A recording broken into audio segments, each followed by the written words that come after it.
오늘은 하나님께 영광을 돌리려고 돌아온 자, 이런 제목으로 은혜 충만한 시간이 되길 바랍니다. 밖에 나가보면 이제 만물이 참으로 소생합니다. 실록이 아주 짙어져가는 귀한 봄날을 볼 수가 있는 것입니다. 뭔가 우리 마음에도 새로운 일을 향해 에너지가 끓어오를 때라고 생각합니다. 그래서 새로운 결심이 세워지기도 하죠. 신앙생활에도 이런 새로운 결심이 넘쳐나기 간절히 바랍니다. 그런데 우리는 믿는다는 게 무엇인 때에서 제대로 생각하기 전에 신앙적인 결단을 할 때가 많아요. 그래서 새로운 용기, 에너지와 더불어 시작하는 건 많지만 정작 가을쯤 되어가며 믿음의 열매로 연결되는 경우는 그리 많지 않는 경우가 있었던 것입니다. 그래서 오늘 봄을 맞아 막연히 결심한 게 아니라 믿음과 연결된 새로운 삶을 만들어가는 아름다운 축복의 통로가 저희 여러분을 통해 일어나기를 바랍니다. 그래서 오늘 말씀에 적절한 얘기가 바로 오늘 저와 여러분이 읽은 성경의 말씀이에요. 예수님께서 예루살렘에 가다가 바로 사마리아와 갈릴리 호수 사이로 지나가게 되었는데 그때 한 마을에 지나갑니다. 그러니까 어떤 많은 사람이 예수님을 쳐다보면서 예수 선생님, 우리를 불쌍히 여겨주세요, 이렇게 했어요. 예수님께 바라보니까 10명인데 그 10명이 누구냐, 다 문둥병에 걸려서 고통을 당하고 소외당하고 가족의 공동체에서 떠나 있는 불쌍한 사람들이었어요. 그러므로 이 예수님께서는 그들을 보면서 내가 낫다, 가서 제사장에게 보이라, 이렇게 말을 선포하는 것입니다. 이렇게 예수님께서 아무것도 보지 아니하고 그냥 낫다, 내 제사장에 가서 내 종초를 보이고 인정이 되면은 공동체 생활에 다시 회복하고 들어가라, 이런 말씀의 역사가 일어난 걸 보게 되는데, 어떻게 해서 이런 일이 일어났냐? 그들은 예수님을 향해서 예수 선생님, 나를 불쌍히 여겨달라고 그랬어요. 그들은 참으로 소외되고 어려웠지만은 전능하신 하나님 예수님 앞에 나의 문제를 불쌍히 여겨달라고 기도하는 사람들이었어요. 그러니까 예수님 그 믿음을 보시고 그 과정을 보시고 그 마음을 보시고 즉시로 가서 제사장에게 보여서 확인하고 내 집으로 돌아가라, 이렇게 예수님이 말씀하고 있는 거예요. 여러분, 이처럼 우리 신앙생활도 이런 점을 본받기를 간절히 바랍니다. 다 됐다고 여러분 생각하지 마십시오. 내가 이제 부를 채웠다고 생각하지 마십시오. 이 정도면 내가 명예가 올라갔고 이 정도면 내가 직분이 올라갔다고 여러분 그렇게 생각하지 마십시오. 오늘 주님은 우리에게 어느 때 언제든지 여러분 예수님 우리를 불쌍히 여겨달라고 이런 광범의 소리를 듣기를 원하신 줄 믿으시기 바랍니다. 그런 마음을 우리가 가져야 돼요. 그래서 예수님께서 그래 걱정 마라, 세상에 가서 내 몸을 보이라고 말씀하는 것처럼 이런 축복의 말씀을 우리가 듣게 될 줄로 믿습니다. 우리는 오늘도 그 말씀을 의지하고 여러분 순종해 나가고 믿음으로 결단하는 삶이 되기를 바랍니다. 우리가 요한복음 2장에 보면 예수님께서 잔치집에 가시다가 그 잔치집에 포도주가 떨어져서 낭패하게 되는 현장이 일어났습니다. 그때 예수님께서 그 문제를 가지고 결로통에 물을 가득 채우다가 그 물을 떠다가 연회장에 갖다 주라 그랬습니다. 갖다 줬는데 그 말씀을 믿고 순종하니까 그 물이 가다가 연회장에 들어가니까 그 전에 포도보다 훨씬 더 좋은 포도를 변화시키는 역사가 예수의 말씀의 순종을 통해 일어나는 겁니다. 이 10명의 나병아저도 마찬가지입니다. 가서 세상에 보이라, 가다가 깨끗했다고 그랬어요. 가다가 깨끗했다. 우리가 말씀을 들은 이런 믿음의 제가 열리기를 간절히 바랍니다. 이것이 바로 순종하는 믿음이요 확신을 가지고 나가는 믿음인 줄 믿습니다. 그런데 문제가 여기서부터 시작되는데, 분명히 깨끗함을 받은 자는 10명이었어요. 그런데 그중 한 사람만이 예수님께 돌아와서 감사함을 아뢰었던 것입니다. 그래 주님께서 물으셨어요. 10명이 다 깨끗함을 받았는데 그런 9은 어디느냐고 물어봤습니다. 그러면서 그 한 사람에게 말하기를 가라, 내 믿음이 너를 구원하였느니라, 이렇게 말씀했어요. 우리는 여기서 중요한 사건을 볼 수가 있습니다.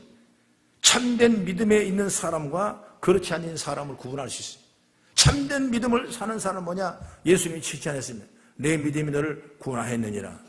다시 돌아왔다는 건 하나님이 내게 주신 축복, 내게 주신 구원, 내게 주신 은총이 너무나 감사해서 다시 돌아와서 예수님 앞에 감사할 때 내 믿음이 너를 구원하였느니라 이렇게 말씀했어요.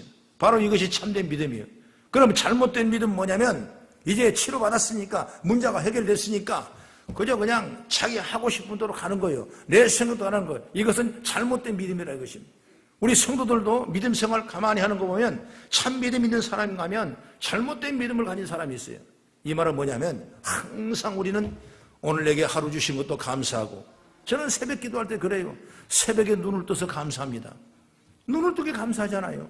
새벽 기도 나올 수 있는 걸음이 있다는 거 감사하잖아요. 그런 시간과 여건이 있다는 건 너무나 감사하잖아요. 오늘 우리가 거룩한 주일날 나와서 함께 예배하는 건 너무나 감사하잖아요. 그랬을 때 그 감사 속에 뭐냐? 진정한 내 믿음이 너를 구원하였느니라. 할렐루야.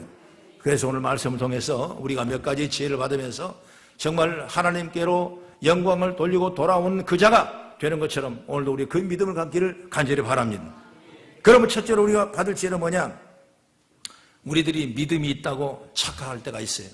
뭐냐? 바로 무슨 문제가 해결되고 또 일이 잘 돼가고 하나님 앞에 기도했더니 응답되고 그랬을 때 야, 나는 이렇게 믿음이 있다 이렇게 착각하는 경우도 있어요. 마치 9 나병 환자의 생각과 마음이 똑같은 사람인 것입니다.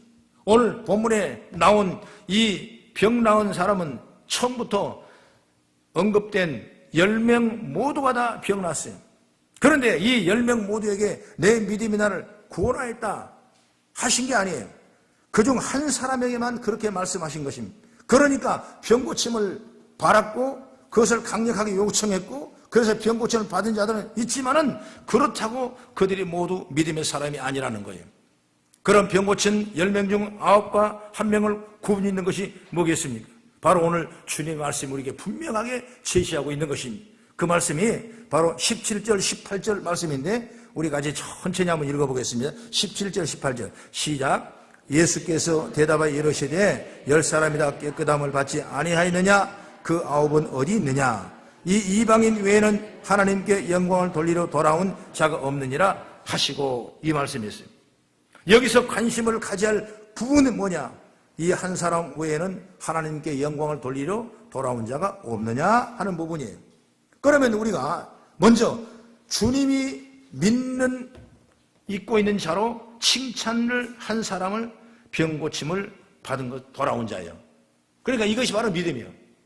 한 사람이 돌아왔습니다. 그 돌아온 자가 누구냐? 칭찬받은 사람이고 믿음 있는 사람이고 내 믿음이 구원받은 사람이에요. 다시 돌아온 자입니다. 그렇다면 믿음 있는 자라는 필요 조건이 뭔가 분명합니다. 그것은 바로 주님 앞에 돌아오는 거예요. 우리가 돌아온다는 건 뭐예요? 주님 앞에 감사한다는 거예요. 주신 은혜를 감사하고 기적을 감사하고 여기까지 인도하신 감사하고 그래서 성도는 항상 끊임없이 여러분 감사로 제사를 드렸을 때 그를 영화롭게 하나니 하나님의 사람으로 온전히 하는 역사가 일어나기를 줄 믿으시기 바랍니다. 바로 돌아왔다는 것은 그 사람은 믿음으로 구원받던 걸 확신한 거예요. 그래서 이 사람은 고쳐준 주님께 다시 돌아와 감사함으로 그 믿음을 보게 되는 것인. 그러나 반면에 나은 9은 어디에요? 9은 그들이 어디로 가는지 본문은 얘기하지 않습니다. 나아진 것을 깨닫고 그동안 보지 못한 가족들을 보러 갔는지 아니면 그동안 사람들 속에 들어갈 수 없었는데 이제 들어가니까 시장에 가서 사람 속에 어울렸는지 9이 무엇을 했는지 성경은 우리에게 말씀해 주고 있잖아요. 그러나 주님은 오늘 그 9은 어린애를 찾는 것입니다. 이 말은 뭐냐면 왜 돌아오지 않느냐 그 말이에요. 왜 잘못된 길을 가느냐. 돌아와서 감사하고 돌아와서 믿음으로 복을 받으라는 얘기죠. 우리가 문제가 풀렸다고 열렸다고 다 됐다고 여러분 진정한 축복이 되는 것이 아니에요. 그 주신 일을 하나님이 감사했을 때 하나님이 영광이 드러난 줄 믿습니다. 사람이란 건 다 여러분 자기 하고 싶은 대로 다 가는 그런 생각이 많아요. 내가 좋아한 대로 가고 나 누가 인정해 주면 내가 따라가고 또 내가 봐도 유익되는 거 따라가고 그럴 때가 사람의 마음에 사람이 다 그렇게 되는 것입니다. 그런데 이사야 54장 6절에도 같은 얘기를 합니다. 우리는 다 양 같아서 그릇 행하여 각기 제 길로 갔거늘 여호와께서는 우리의 모두의 죄악을 그에게 담당시키소서다 말씀하고 있습니다. 여기서 죄악으로 가는 길에 대한 묘사가 잘 표현있는데 뭐냐? 각기 제 길로 갔다. 내 생각에 맞는 대로 갔다. 이 9은 각자 자기 생각대로 가고 싶은 대로 가고 만 것인 것입니다. 그들은 모두가 다 제 길로 갔어요. 가야 할 길이 아니라 자기가 하고 싶은 대로 갈 길을 간 것입니다. 그렇기 때문에 9은 믿음으로 구원받은 게 아니었다는 것을 오늘 말씀해 주고 있는 것입니다. 오리 주님께 돌아온, 주님의 길로 돌아온 사람만 내 믿음이 너를 구원하였니라고 말씀하고 있어요. 그래서 우리가 9에 포함되는 사람이 아니라 다 축복받았죠. 10명이 치료받은 것처럼 우리는 다 구원받았고 우리는 은혜를 입은 자입니다. 뒤돌아보면 하나님은 우리를 다 간섭하셨고 다 응답하셨어요. 그러나 오늘 이 자리가 정말 하나님 앞에 감사한 자리가 되고 오늘 내 믿음이 너를 구원하느니라 이런 음성을 듣는 제가 열리길 간절히 바랍니다.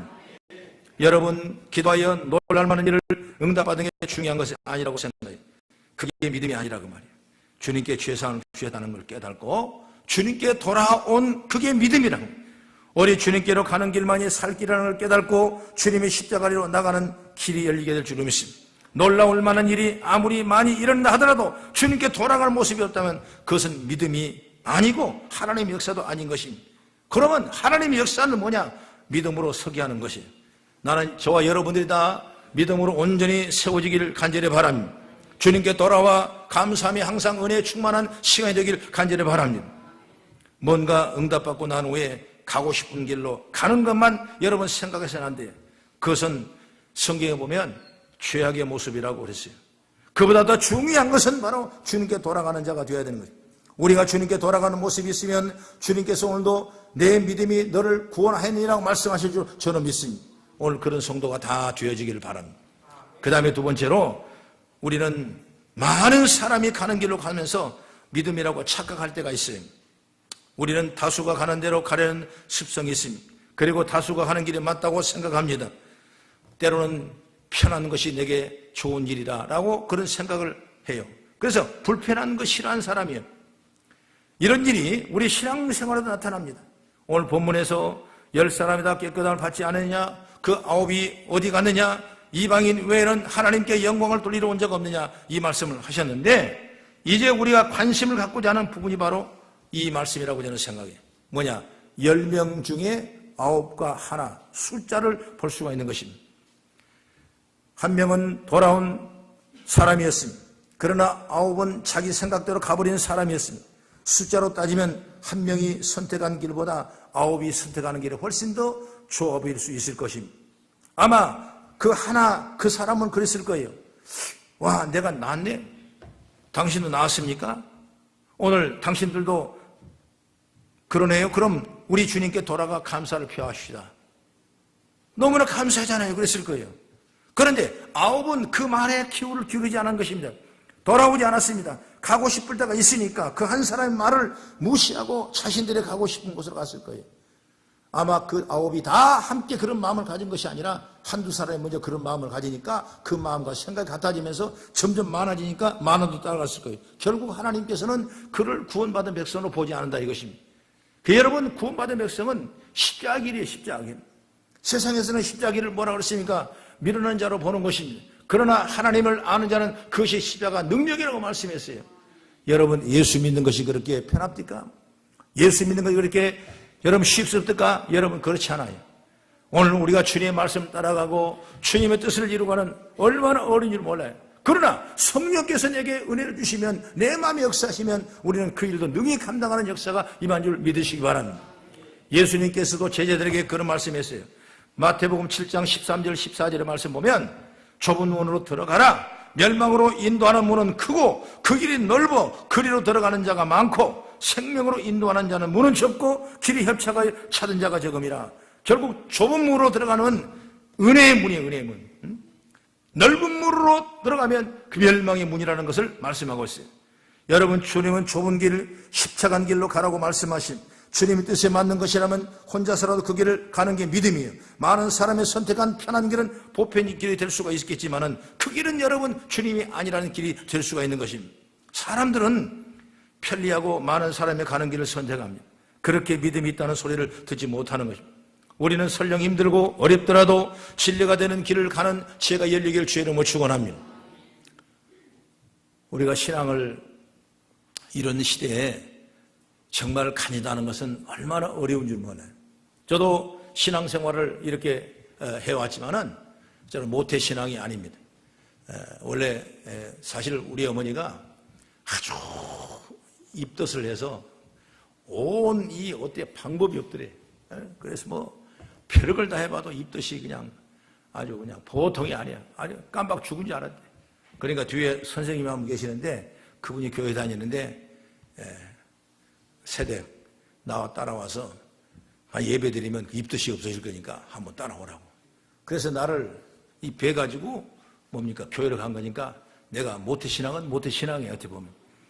근데 교회 가보니까 뭐 나하고 별로 맞지도 않고 그리고 뭐 입덧이 뭐 없어지지도 않고 갔다 오니까 더 역사를 더한 것 같더래. 그래서 이제 교회를 안 다니고 그동안 쭉 안 다닌 거야. 안 다니. 그러니까 나는 한번 태중에 교회 한번 갔다가 나온 그런 참 모태신앙 같은 그런 신앙인데 근데 제가 이제 젊었을 때 이제 결혼을 하고 그리고 이제 이렇게 신앙 안에 다시 이제 재접목을 하지 않습니까? 옛날에 믿었던 하나님, 내가 초등학교에 다녔던 하나님, 내 중고등학교에 다녔던 하나님을 다시 만나게 되는 사건이 바로 결혼 이후에 아내가 열심히 신앙에 접목하니까 내가 그 신앙에 따라갈 수가 있고 다시 신앙을 회복할 수가 있었어요. 그래서 이 사명을 받고 하나님 앞에 기도할 때 여러분 금식하고 굶고 작정하며 기도하고 교회 아니면 십자가 아니면 금식 아니면 내 인생의 과거를 찾아볼 수 없을 만큼 그런 일이 아주 강하게 내 마음에 주장이 됐던 시간들이 많았어요. 그러니까 시골에 가면 또 금식 기간이기 때문에 금식이에요. 그러면 부모님이 생각할 때 내 자식이 금식하고 저렇게 초췌하고 있고 부족하고 있고 세상을 떠나서 그들이 믿는다고 믿음으로 따라가는 길을 봤을 때 부모들은 참 환장한 거죠. 세상에서 얼마든지 더 부유하고 잘나고 잘 입고 잘 쓰고 살 만한 그런 여건인도 불구하고 다 단절하고 오직 십자가 바라보고 가는 그것을 생각할 때 우리 어머니가 하는 얘기 그거예요. 너는 예수를 믿으면 제대로 좀 믿어봐라. 왜 그런 굶는 예수를 믿느냐 말이야. 아니 다른 교회도 많은데 왜 순복음교회 가가지고 그렇게 맨날 금식하고 맨날 기도해 살고 맨날 없다고 하면 딱 기도원 가 있고 그러냐 이거지. 정상으로 좀 살자거든 정상으로.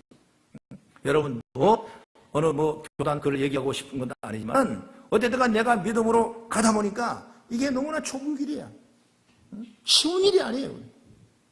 그러나 그 좁은 길이고 쉬운 일이 아니고 십자가 길을 가지만은 그 길은 하나님의 놀라운 은혜와 은총이라는 걸 믿으시기 바랍니다.